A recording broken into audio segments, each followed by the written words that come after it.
Oh, hey guys, Age here. I can't believe I'm playing this. What the hell's up with the mouse here? Get off the screen. Oh, I can't believe I'm playing this game again. Oh, man, I promised that I wouldn't touch it, but I'm bored. I've been killing time by downloading a bunch of games on phone and playing them and stuff like that. Sucks not having money, right? You gotta save where you can. All these gacha games on phone suck. I got bored, and the latest games now are like Baldur's Gate 3, and it's a big hit and everything like that. It's just that when I look at it, it's like, God, I don't want to manage an entire party of characters again, and their levels and their skills and their stats and what skills they learn in each level up. And you have a party of 6, and you have to, mess with their gear constantly because you get gear throughout the game. It's like, do I really want to go through that such a long-winded game? So then it's like this. I'm like, oh yeah, didn't they update the game? It's been a couple months now. It's like 4.0 should have been out, and I just double-checked it. And like, yeah, 4.0 came out. There's a whole new city. I'm like, yeah. I might as well, just be entertained. Like, I'm just gonna streamline the main quest as much as possible. Because like, if you haven't seen this game doesn't go anywhere. It's been 2-3 years now, and they have not finished a story arc yet. The character is still chasing his or her sibling. Shit hasn't hit the fan yet, and we haven't seen the final boss yet. By now, a game should have finished its main story, and there should have been a big expansion saying that there's some disaster coming from another dimension, or some spaceship crash lands on Genshin, introducing new monsters and a whole new story, or we dig down into the planet and unleash like the ultimate evil of the planet, or something like that, or we time travel back in time to when Khaenri'ah existed, the ancient civilization, and we're part of the war to change the history. Like, come on, man!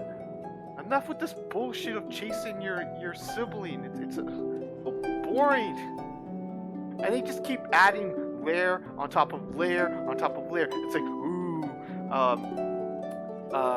now it's like, yes, you're classified as some descendant or something. I forget now, but it's like you crash landed on this planet. Your sister isn't classified as a descendant, and before you there were 7 other descendants, and they changed change history of Genshin, or like, who are they? And it's like, dude, don't stop layering shit, man. Just get this shit over with. Oh, what's my? Oh yeah. Oh, what the hell? One sec. Windows update. You.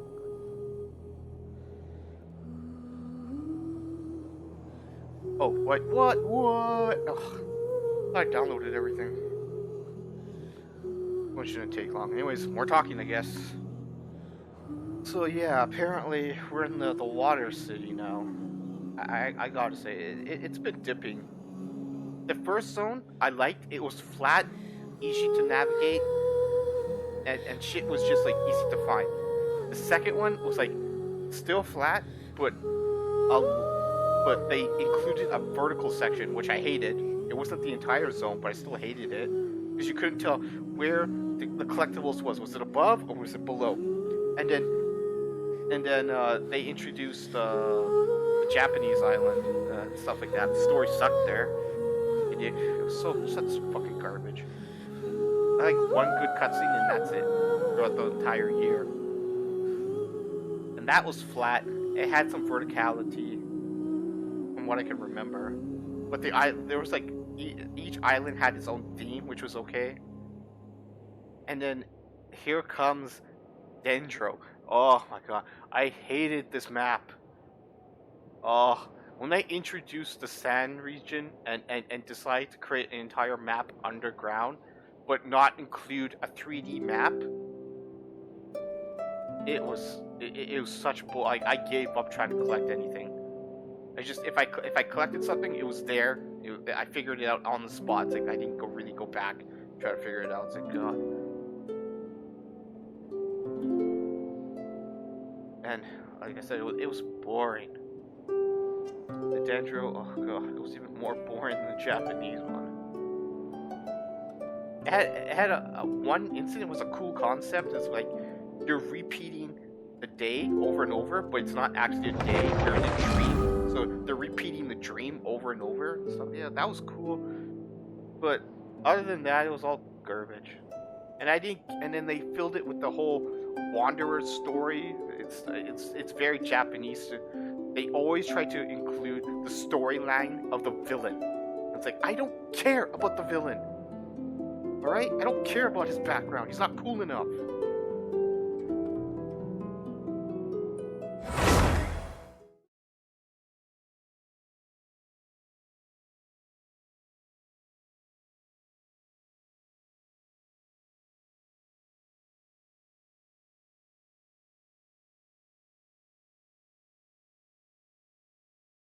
I wonder now. Stay close. No going off on your own. The desert doesn't take prisoners.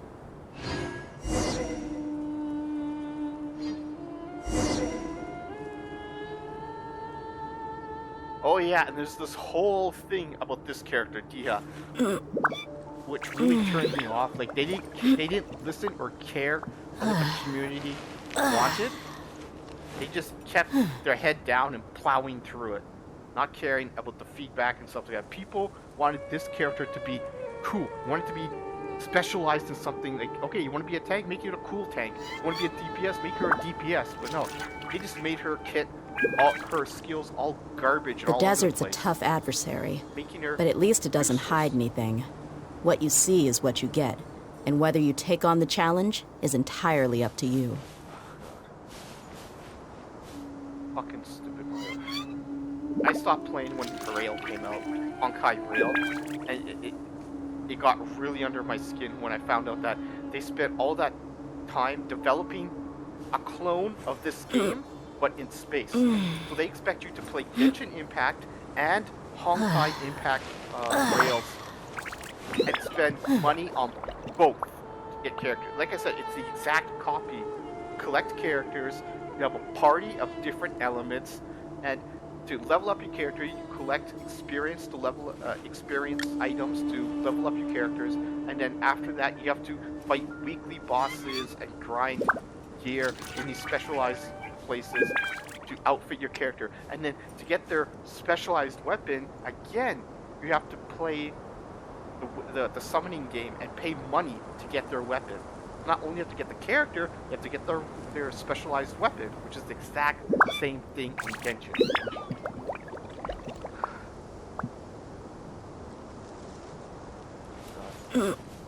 Oh, where do I start now? Sorry, I forgot the controls in the game now. But look at all this shit I haven't done yet. Ugh. These are world quests. Conria of good and evil, the splendid sky that day. Guest from Leeway. Recollections of a Fontaine, whatever. And then we have this.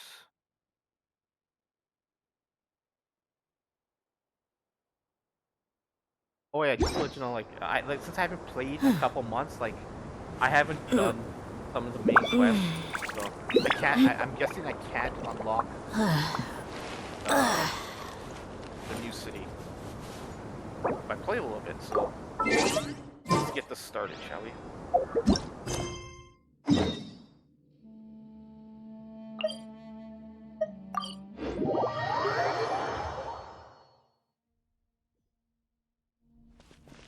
Sun's out, guns out.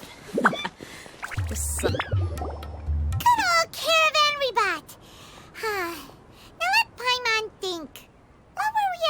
first time we came here. Oh, Paimon remembers! Nahita's consciousness had been trapped by the doctor, but we followed the clues she left behind to help her. So much time has already passed since then, and it seems Sumeru's changing for the better now that Nahita's in charge, right? Paimon just hopes this peace will last a long time, and then Nahita won't have any more new problems to deal with. Yeah, guess you're right. We somehow always find ourselves right in the thick of it. Who knows what will happen next? Come to think of it, maybe it's all because of you. Maybe you're just a magnet for trouble.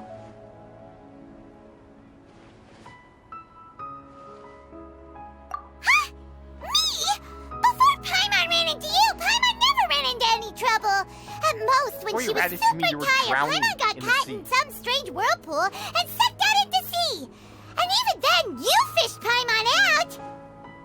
Anyway, for Nahita's sake, maybe we should think about heading to our next destination for now.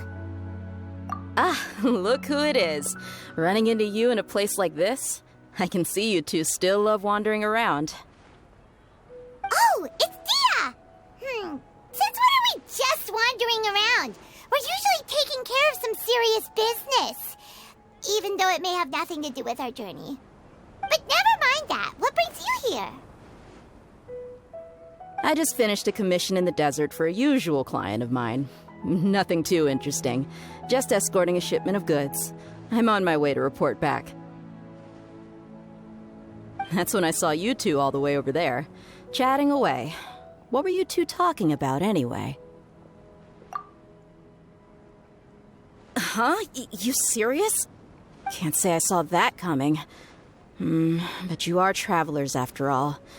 I guess you'd never stay for too long in one place. Bumping into you like this will become a rarity. I'm starting to feel sad just thinking about it. Hey, how about I gather a few mercs to escort you two? What do you say? Thanks, but no need. Oh, Paimon had no clue you'd miss us so much. But don't worry, we'll come back to see everyone when we get a chance. Sounds good. All you need to do to get to Fontaine is cross this stretch of desert and navigate some waterways. Knowing you two, I'm sure it won't be anything you can't handle. So, when are you leaving? Oh, wait a sec. Paimon just remembered there are still a few dishes in Sumeru that Paimon hasn't tried yet. Now, where's that list Paimon made?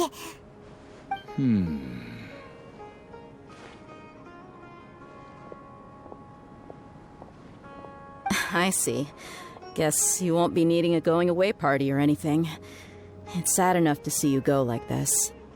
Though, now that I think about it, Sumeru wouldn't be what it is today without you. Seems true heroes always prefer leaving quietly. By the way, should we go say bye to Nahita? Oh, good point. Then there's no need to bother her in the real world. Then, I guess this is goodbye for now, Traveler in Paimon. Whether as a client or a friend, you're always welcome to come find me. Goodbye, Dia. Bye-bye, Sumeru. Am I really? Wait, am I really going to Fontaine? There was I'm pretty sure that there was a bunch of other stuff before Fontaine.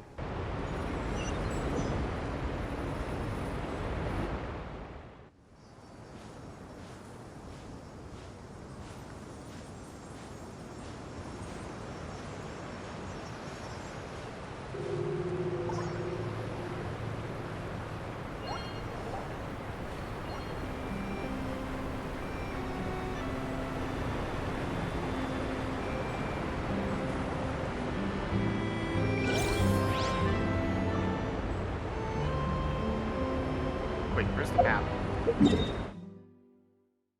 Zoom out. Zoom out. Oh, that's interesting.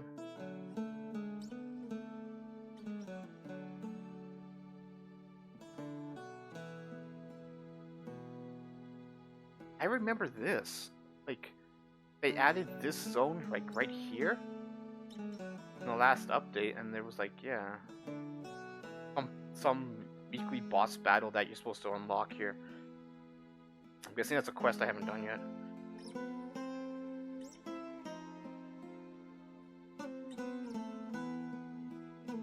I also remember an underground passage. I thought that would be the entrance, but apparently this is all above ground. Except apparently, there's no way this is the map of Fontaine. Like, come on, like this must be the beginning zone, and then it opens up big.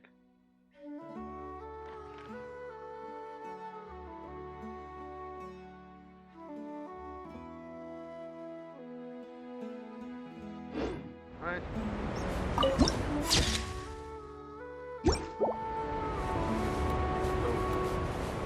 I mean, they put me here, but am I supposed to just jump down? I think I am. Oh, just give me a second here. Just get some drink here. Get back. Alright, back. So, go down. Ready, steady, go!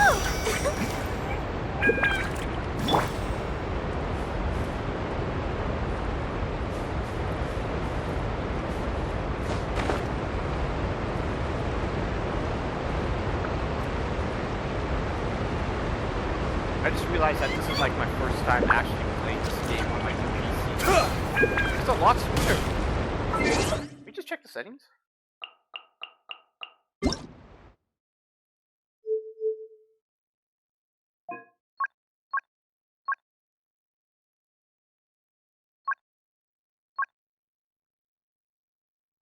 Let's just bump this up more and see what happens.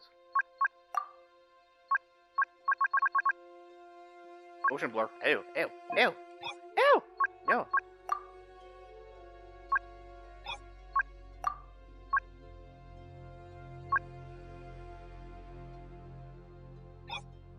I don't know what bloom is.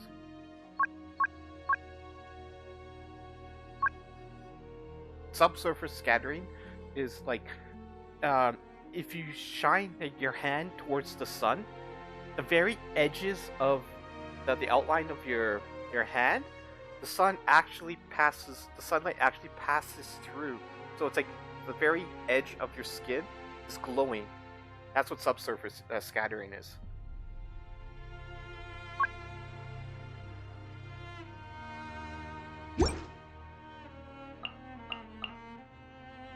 Well, that reminds me, what's in Wishes now? Who's the new character? Where is it? Wishes. There's. Ew! Ew! It's a little Shoto boy. Ew!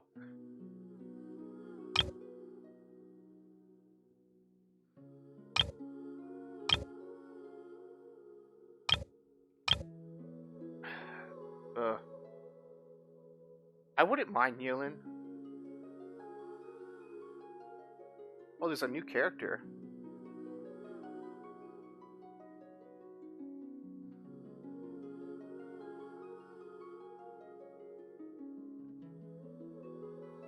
Ah, 13 days left.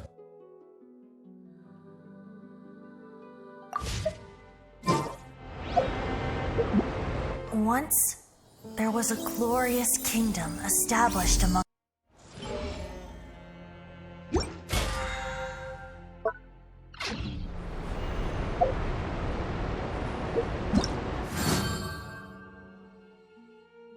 Yeah, a bunch of returning stuff here.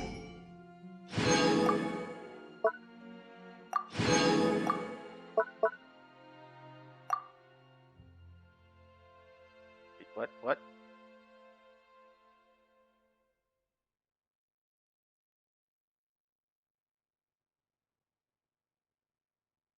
Go back. How do I exit this? What the hell? What the fuck is this?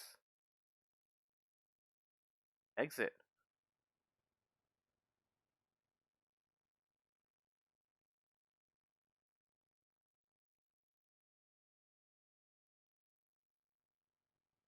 What the fuck is it? Put me back in the game, you piece of shit.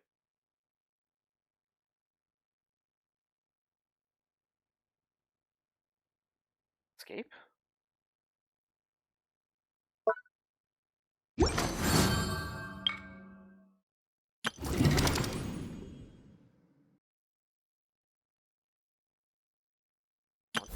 Let the magic begin!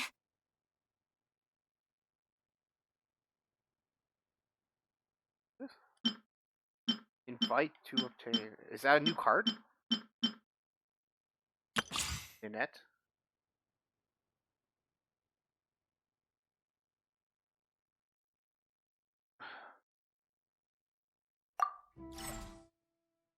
Little Shota. I am not definitely gonna get this guy. Let's just see what his kid is. What's he supposed to do? Wait. How do you?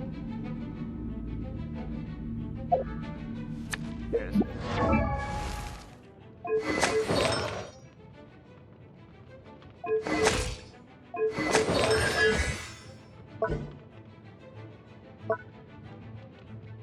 Alright, so he's fire.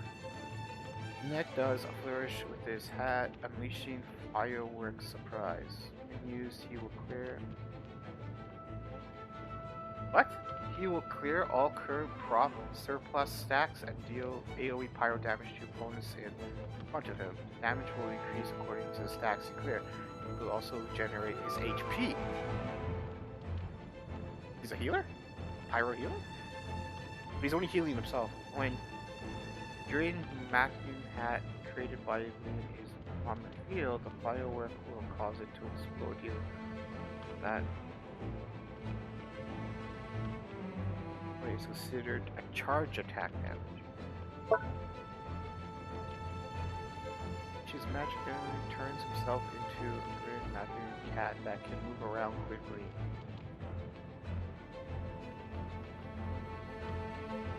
That's confusing.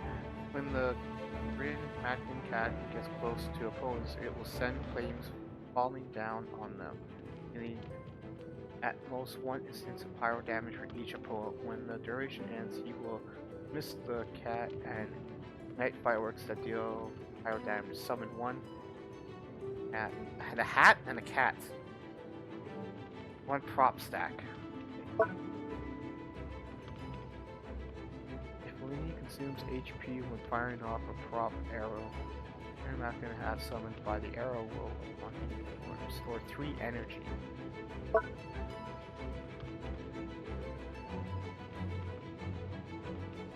When damage Lenny deals to opponents affected by pyro will receive damage. Wait, the damage Lenny deals to opponents affected by pyro will receive the following bonus. Increase damage by 60%. Each pyro party member that Lenny will cause the damage dealt to increase by additional 20%. The damage Lenny deals to you're hitting the opponent. Opponents affected by pyro will receive the following. What? Why is he? Wait, does this make sense to you? The damage he deals to opponents affected by pyro will receive a buff. Why would this makes it sound like the enemy will get a buff? Increase their damage. Increase the damage dealt by 60%. Like, is it saying that they take increased damage? No, it would say damage received by 60%. It just says damage dealt. How the fuck are you supposed to use this guy?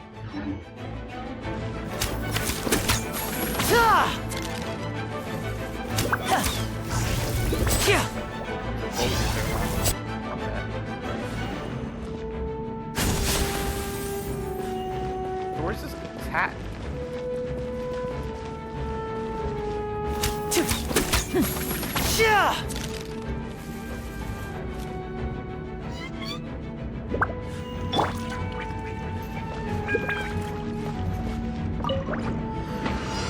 Get with me!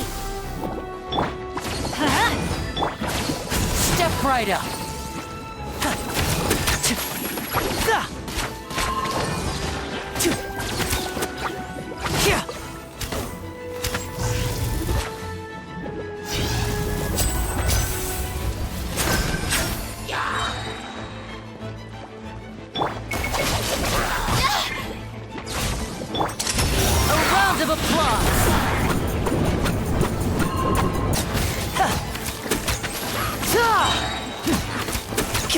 And voila!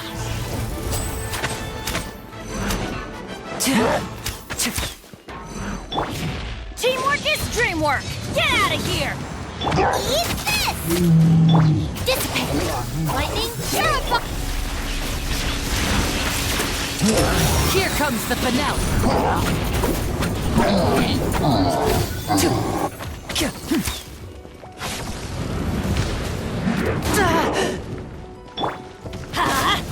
Everybody stand back! Stand with me! Step right up! A round of applause! I have no idea what the fuck I'm doing with this guy. His kit's too weird.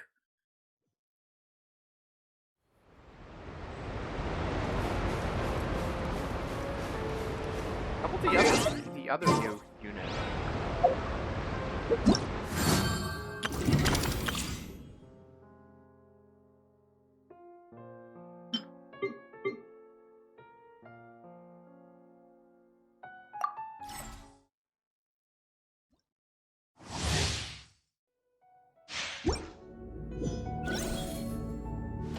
She looks a little nicer.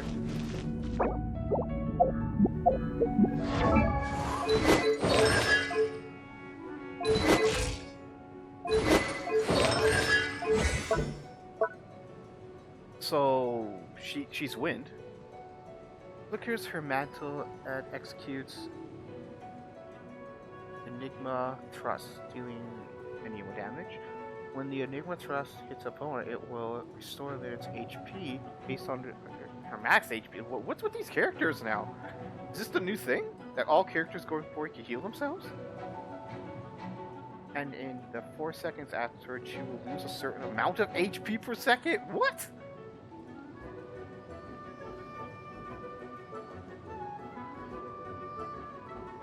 Speed directly. Lynette will enter a high-speed, pilfering shadow state and apply shadow sign to nearby opponent. You can control her movement directly during the state, and you can end it prematurely by using the skill again. When this high-speed state ends, Lynette will unleash her Enigma Thrust. If there is no opponent with shadow sign applied to them nearby, Lynette will approach them in a flash before using Enigma Thrust. The maximum of one opponent can have shadow sign at one time. When this opponent gets too far from the Lynette, the shadow sign will be cancelled. At specific intervals, Lynette will unleash Surging Blade when she uses Enigma Thrust, dealing Usha, Sign, and Nemo damage. Lynette raises her mantle high, dealing AoE and Nemo AoE damage, using her skillful sleight of hand to make a giant Google cat box appear. Google cat box. Toss nearby enemies, attracting their attacks, dealing Nemo damage to nearby opponents at intervals. When the Nemo box comes into contact with Hydropyro, blah blah blah blah, it will gain the corresponding element and additionally fire vivid shots that will deal damage from that element at intervals. An Nemo adoption of this kind will occur once during their ability's duration. Okay, how long does this last? Cooldown is 18, Bobcat duration is 12 seconds.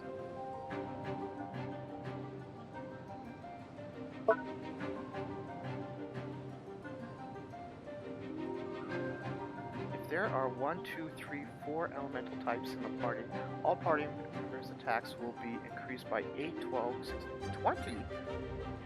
Ooh!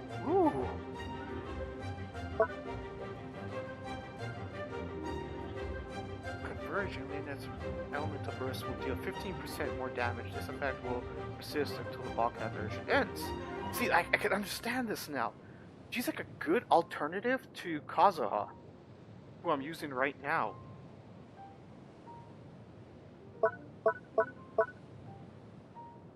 She's a she boosts the party and elemental party damage. And she's a sword.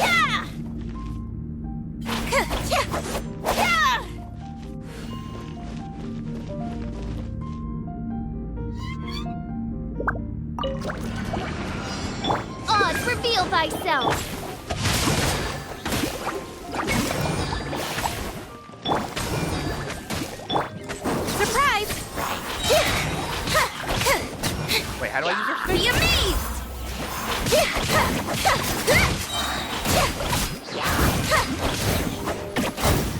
use it?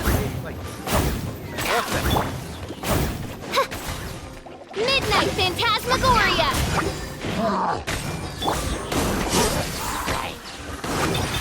oh, there we go. Over here! Let the magic begin! Fry pan into the fire!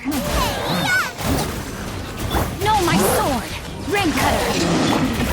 Ice! Chip on up! I get it now. Oh. Continue on. Let's just try it one more time.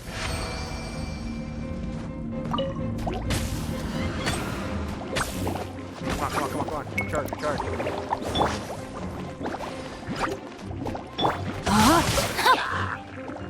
Nice and spicy!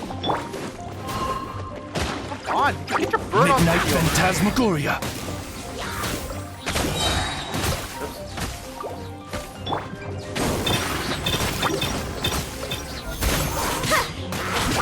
Cue the spotlight! Let me weave you a verse.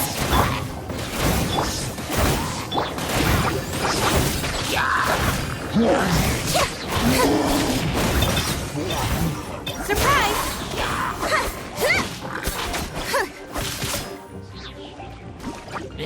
Charge up. Ring cutter!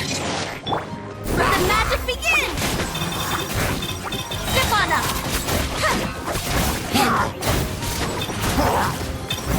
Over here! I like using her. She reminds me a bit of Yeilin. That's cool.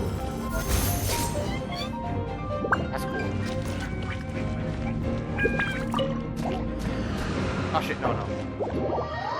That's cool. I like her.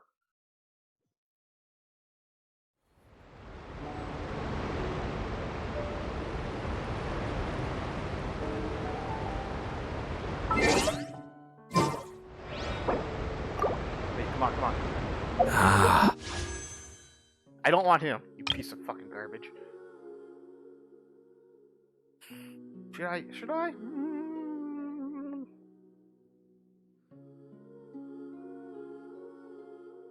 How am I gonna play this game? Ugh.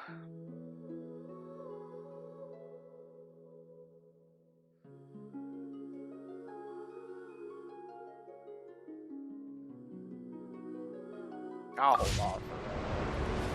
Impulse buy.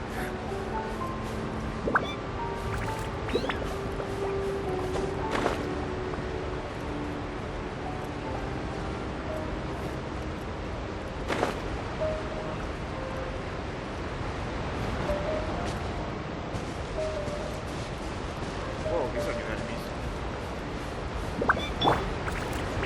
Look alive! Hi!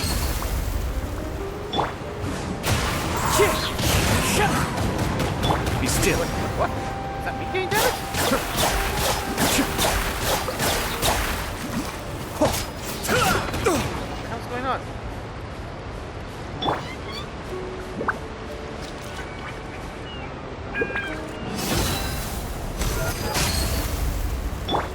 Into the wind.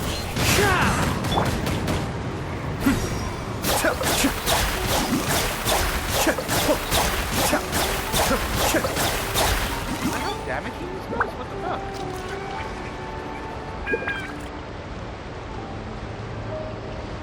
Hello?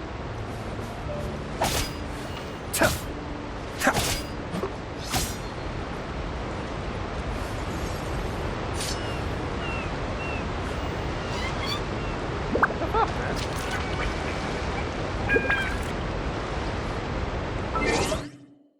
The camera too close again?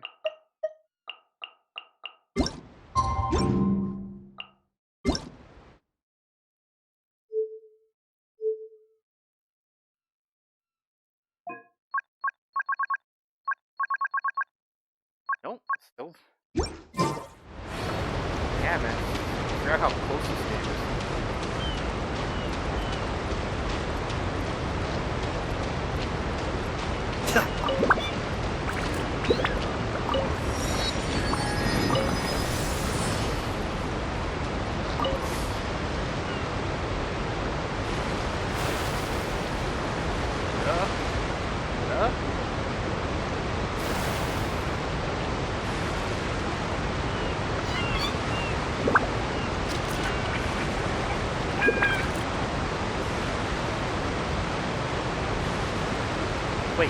it to prepare a boat for me? Why? That's a new thing?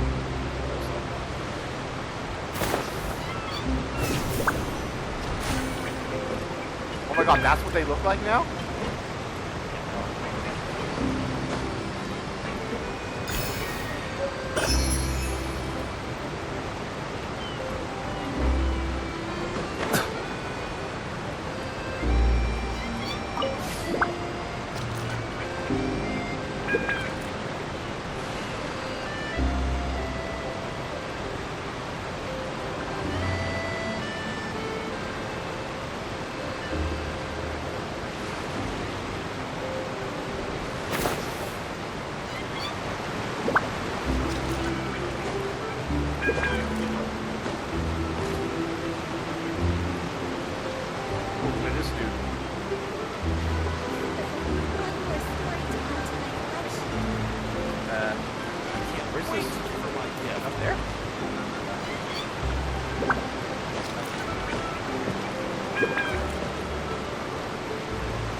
Looks like it's up there.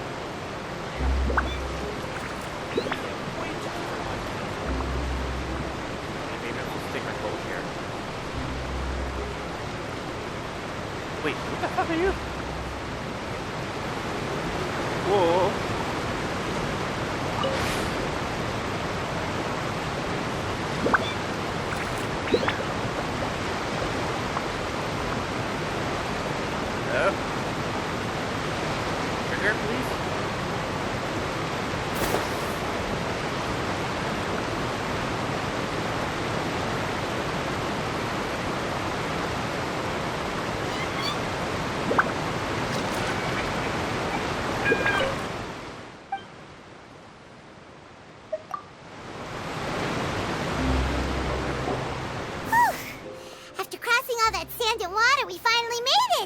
Sand and water. It's a short this must boat be ride. Fontaine's port. You could have taken a rowboat.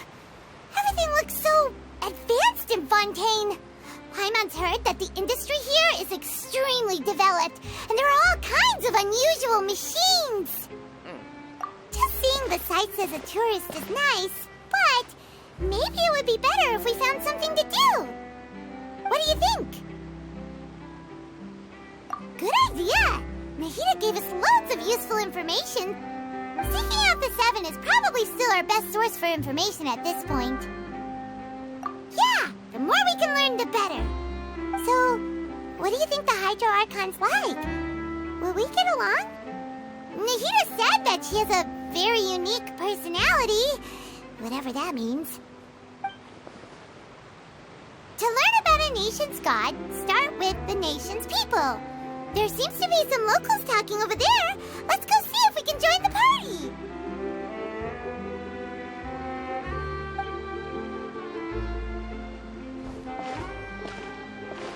If you ask me, it's a tragedy how things ended for him.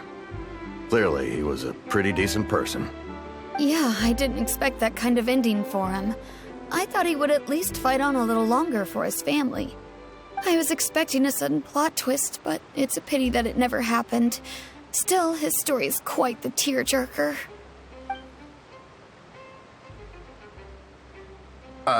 Excuse me. Can I help you two? I couldn't help but notice you standing here listening. Hi. We're travelers new to Fontaine, and we had something we wanted to ask, but you seem to be really busy talking about some kind of play, so we didn't want to interrupt. Play? Oh, no. We're talking about something that really happened. In fact, it's a case that was just heard a few days ago. Really? Like, a real trial? But the way you were talking about it and the words you used just now made it sound like some kind of story. Well, good tales are often based on true stories, aren't they? And what you see in reality may also be someone deliberately putting on an act while harboring ulterior motives. Whether something is true or not simply isn't that important. Oh my god! The main thing is whether the story being acted out on the stage is splendid enough. Oh my god! Oh my god, this is Star Trek. Oh my god. Just instantly popped into my head. Their justice system sounds like Cardassian. Where the verdict is already announced. Like the whole thing of guilty and proved innocence is out the window. It's basically the state already determined your judgment, and so they just go through the proceeding of having a court and lawyers and stuff like that as a play for to make it seem like justice is being done. And so everyone in that court room system in Cardassian law is like an actor, right? They're just playing their part because they already know the verdict. They just want to make it more entertaining. It doesn't matter if the guy's innocent or guilty, as long as the public believes that justice is being done. Oh, but it looks like you're not from around here. You probably don't know that the Fontaine Court of Justice is called the Opera Epiclese, or more commonly known as just the Opera House. Oh my god, did you just open with it? a fake judicial system.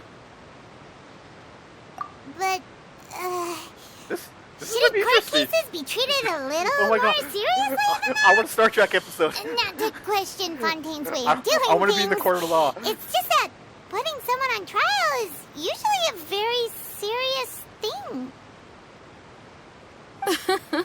No worries. Other visitors to Fontaine have wondered the same thing. You could say that we just don't want to waste the moving stories behind those cases. And as for your worries about whether the cases are treated with due reverence, we have the absolutely just and honorable Chief Justice Neuvillette, as well as the Oratrice Mécanique d'Analyse Cardinal, a machine created by the Archon. Between the machine and the Chief Justice, false charges and injustice are a thing of the past now. Oh god, man. Is this French? Is Fontaine French? I'm looking at their dress. It might be, because French they're the ones with the I think it's them who came up with the fake white wigs and frills and stuff like that. Look very dainty. Sorry.